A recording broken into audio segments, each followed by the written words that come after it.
Bonjour à tous, je vais vous présenter le programme APIVA et les principaux résultats du programme APIVA, donc aquaponie, innovation végétale et aquaculture, programme financé par le CASDAR appel à projet 2013, porté par l'ITAVI, Institut technique des filières avicoles, cunicoles et piscicoles, avec différents partenaires, donc l'INRA, la station PEMA, le RATO, qui est une station Astrodor en Rhône-Alpes, le CIRAD et le lycée de Lacanau.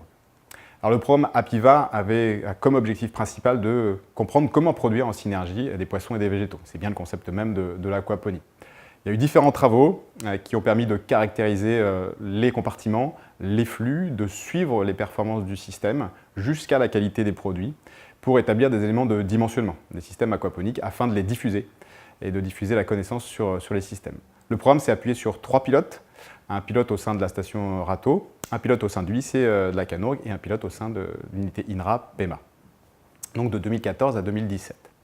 Alors APIVA a permis de faire la preuve du concept de l'aquaponie, qui était déjà un système connu, mais pas présent en France, ou peu présent en France, sur les 3 compartiments, que sont le compartiment poisson, le compartiment filtration, puisque notre système poisson circulo-recirculé comporte un compartiment filtration de l'eau, et le compartiment végétal. Ces compartiments pouvant être couplés ou découplés.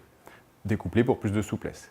Dans le cadre du programme, ça nous a permis d'obtenir des données sur la productivité des systèmes, avec le ratio dit ratio aquaponique en grammes d'aliments par mètre carré de culture et par jour, de travailler sur la gestion des carences par rapport aux facteurs limitants qui peuvent apparaître, avec des approches type bilan de masse, ou plus globalement par des approches aussi analyse de cycle de vie. En bout de chaîne, on a analysé la composition nutritionnelle des produits et fait des tests de dégustation par rapport à la qualité organoleptique qui montrent des produits équivalents à ce qu'on peut obtenir en termes de résultats sur des produits en hydroponie pure ou en conventionnel plein champ. Pareil, sur la qualité sanitaire, il n'y a eu aucun problème d'identifier. On a commencé à aborder aussi l'acceptabilité des produits et du concept même de l'aquaponie qui commence à être médiatisé mais reste peu connu. On peut dresser donc un bilan des avantages et des inconvénients aux difficultés de l'aquaponie, sachant qu'on l'a testé sur un panel végétal large, que ce soit des plantes à feuilles type salade aromatique jusqu'à des plantes à fruits type tomates ou fraises. Pareil sur les poissons, on a testé différentes espèces de poissons, de la truite, de l'esturgeon, de la carpe, le tout aussi sur différents supports de culture. Donc on a fait un screening technique sur la partie végétale, la partie support de culture et la partie poisson, qui est vaste.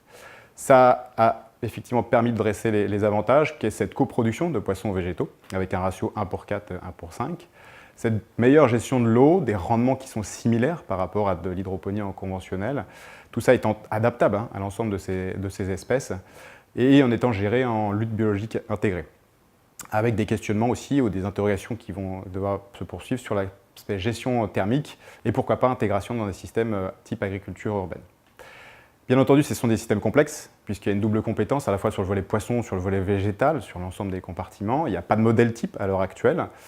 Les pilotes permettent de documenter, mais on n'a pas de modèle type, donc la rentabilité reste à démontrer, avec une gestion compliquée quand même de l'équilibre du système et des questionnements sur la consommation électrique, le cadre réglementaire qui n'est pas posé, la labellisation type agriculture biologique qui n'est pas possible, et bien entendu l'aspect acceptabilité du consommateur, notamment par rapport à de la pédagogie sur la présentation de ces systèmes.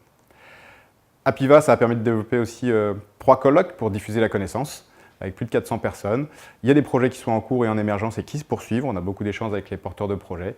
Il y a un ouvrage qui va apparaître en 2019 et bien entendu, l'aventure continue avec un nouveau programme 2018-2020 dans le cadre d'un fonds européen pour poursuivre l'amélioration de la connaissance de nos systèmes. Merci à tous, merci à l'ensemble des partenaires du programme APIVA et à bientôt pour la suite.